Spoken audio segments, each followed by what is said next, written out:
Dear Diary, I can't believe she'd do that to me. I hate her. She's the worst. I hope she gets what she deserves from that man she's decided to leave me for. How could she do that to me? Hate, hate, hate, hate, hate, hate, hate.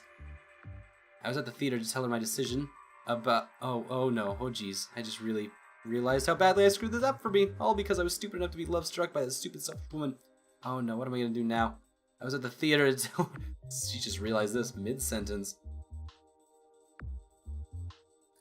I was at the theater. Tell her my decision about that man my parents wanted me to marry. He was so icky, I told her. He was like a dozen years older than me, and he had this beard, and that was just... Ugh. Gross. Beards are disgusting. Well, I'm sure you could convince him to shave it, she said distantly. I was surprised. Don't defend him. I could never live with someone like that. Besides, I'd have to be away from you, and I could never... I trailed off. Anyway, I told him no. I was totally uninterested in that.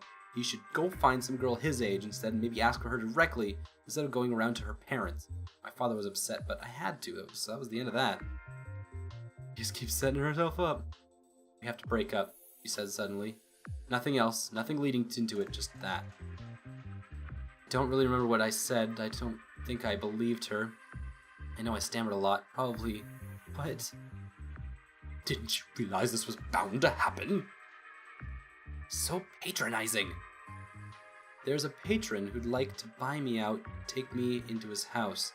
It's something I've considered for a long time now, and I'm afraid it's come to the point where it's the only resource I can take. He's made a very generous offer, and I fear it would be unwise for you to decline it. Buy you out? What does that even mean? Are you going to move in with this man? It means I will receive a regular stipend for performing for him and his guests exclusively. And that, yes, I will live in his house and receive 3 cooked meals a day and an actual bed to sleep in. I have to. Get smaller and smaller audiences every week. This just isn't tenable. I just couldn't believe it. It's a generous offer. I just couldn't believe it. My mind raced. It just turned down an offer like that for her sake. And she did this to me? Is it that man I saw you with before? The one you've been doing all those private shows for? The one who was all in your face and touching you and all, oh, my precious Arjong, I would be honored to slobber all over you and have some gross man please come into my home now, I demanded. That guy from the Ryu house you said he didn't want to have anything to do with? That isn't fair. Yes, it is him, but... Trailed off. Yeah, I bet he'll give you a bed to sleep in, I shouted. Don't say that, Jine. It's not like that, she lied. Besides, even were it like that, I no longer have the luxury of being picky. If I said no, what would I do when the theater closed down? At least you can live with your parents still. I have no such option. The man has made a kind and generous offer, and I must accept it. I can't believe it, I said, crying. I thought you loved me. I thought you cared for me, but... You're better off without me anyway, she said. Then she told me, I can't really remember her exact words now, but... told me that she didn't feel as strongly about me as I did for her, and that she regretted being a crutch for me as long as she did, that our relationship was a mistake, and that she should have done this far sooner. Fine, I screamed at her. If that's how it is, fine. Get out of your life and leave you alone to this precious, kind, and generous man. I started to storm off.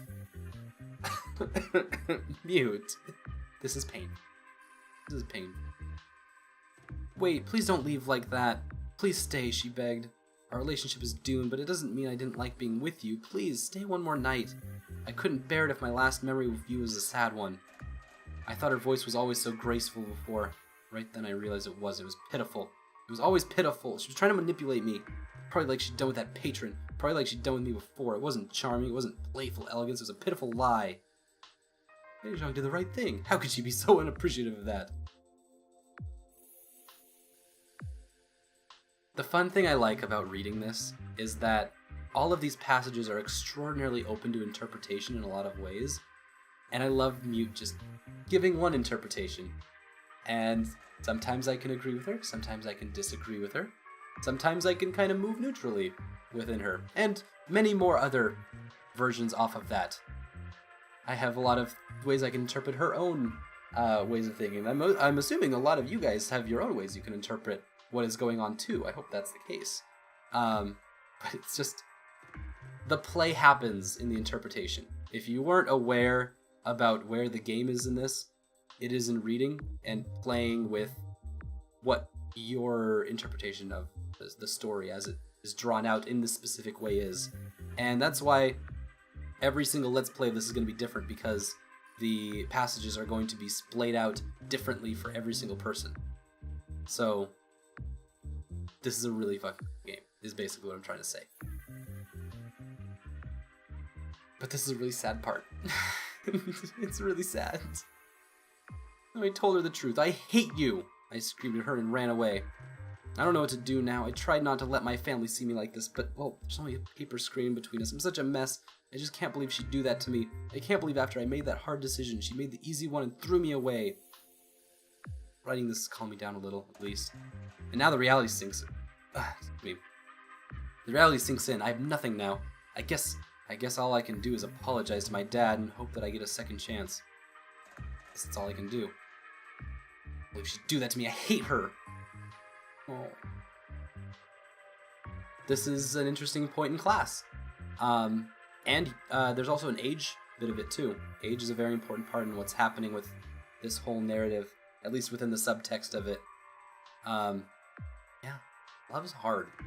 Love is hard, and involves politics, and it's annoying and dumb and not as easy as you want it to be, but it's part of life. So, we've got one more, I think, for the day. Maybe there's a secret one happening, I don't know. But I believe this might be the last file today. Dear Counselor Zhou Jinyong, I had the this is Counselor Tay? Oh, we don't have a photo of that. I know that man! Okay, Counselor of Culture. He replaced that Lee woman post-meritocracy. Long enough, I guess. Like, I see what he meant when he said he didn't have a good relationship with Old Mute. I had the utmost pleasure of being invited to Ryu Kwang-soo's home to discuss business with the man. You were right. When one of the Ryu family wants to get you in their pocket, they sure don't fuck around about it. It's by far the most extravagant form of bribery I've ever witnessed. I'm pretty surprised that it's his brother that's the chief counselor, not him, because he seems a hell of a lot bolder to me. Are all the council nobility families like this? Because holy shit, I could sure get used to being in these ranks. Oh, this is the first emperor's brother they're talking about. He briefly mentioned a possible deck space deal over drinks, but mostly the evening was filled with gesturing. Hell of a job with the gesturing, though. I thought he couldn't get any crazier than when he casually mentioned busting out some vintage 4000 wine. When he did, instead of just some regular household servant delivering it, he got Heo Eizhong to do it herself. Oh, there we go. So this is how the actress is, we finally have our answer, this is how the actress is involved with the politics. Main counselor's brother, prime minister, or something.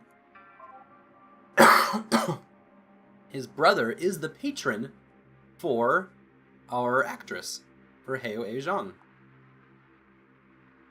I saw her a couple times at the eternity before it closed down. And she's the most beautiful woman I've ever seen in my life, pretty much. Loved her performances, and she just saunters out casually, uncorks a 40-year-old bottle, kneels down like a common maid to pour it for us. It was unbelievable. Then she sang for us, which I'd never heard before. Needless to say, her voice was as trancing and beautiful as you'd expect. Wine was just as smooth. Her performance went on for about half an hour, singing about, well, usual things. Lost love, the passage of time, that sort of sentimental shit. Theater's slogan was playful elegance, and holy shit does she still embody that. It's a guilty pleasure, but I can't say that her singing about past romance isn't emotionally affecting. It haunts your soul. I'm pretty envious of Ryu, that he can apparently just hear that kind of performance whenever he wants. Like it's no big deal. Lost love. Fortunately for her, but oh no! Mute, no! Bring it back! Bring it back! Oh, peas. Anyway, then she sat down next to me with her legs brushing against mine and kept pouring me more wine. I mean, I'm not stupid, I know that. Ryu was just trying to seduce me with that kind of treatment. He just wants me to imagine how impressive their bribe must be.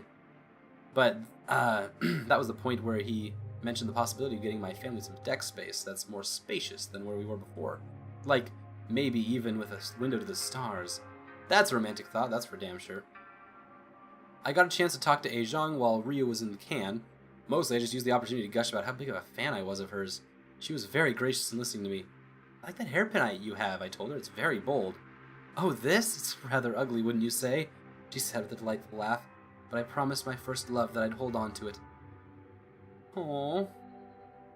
Then Ryu came back in the room and we talked about our days at Mugunghwa University. We wanted to know things like nowadays, and I was pretty happy to oblige with stories from my undergraduate studies.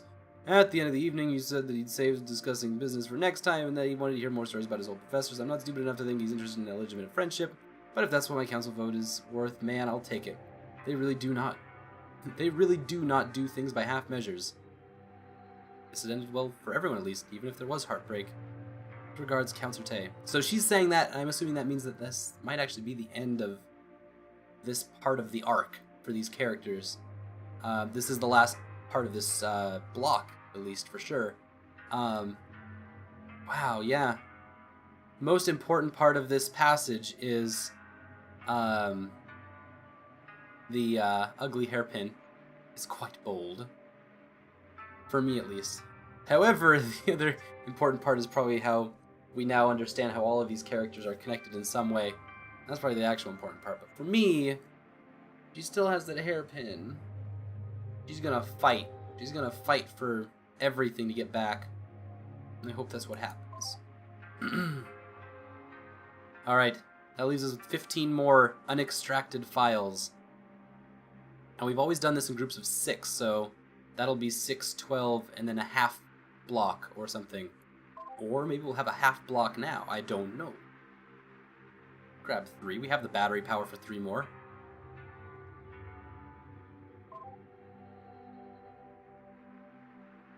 Wait, I didn't miss one, did I? No. I'm gonna click show unread just to be safe. No unread messages. Which means if we do grab 3, then that means that we will have enough power for one more. Can you please make sure the Death of Mute is in there? I'm gonna put it in myself, okay? I need to know what it says. Oh, fair enough. I didn't even check if we could do that.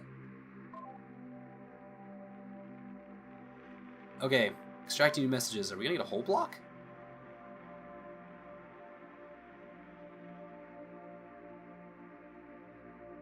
Okay, so definitely the Death of Old Mute is in there now. And let's get some more. Could go into block 3 and 4. I don't think we have a lot. Oh, there is no 3, sorry. 4 and 5 and 6 are pretty much what we've got now. Well, we can start block 4.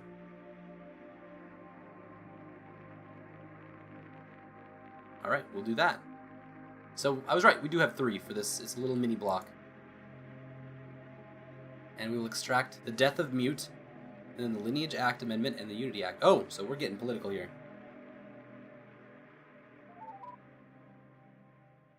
Hey. Alright, Mute, you're up. I think I'm gonna end Death of Mute. Let's get to the records office.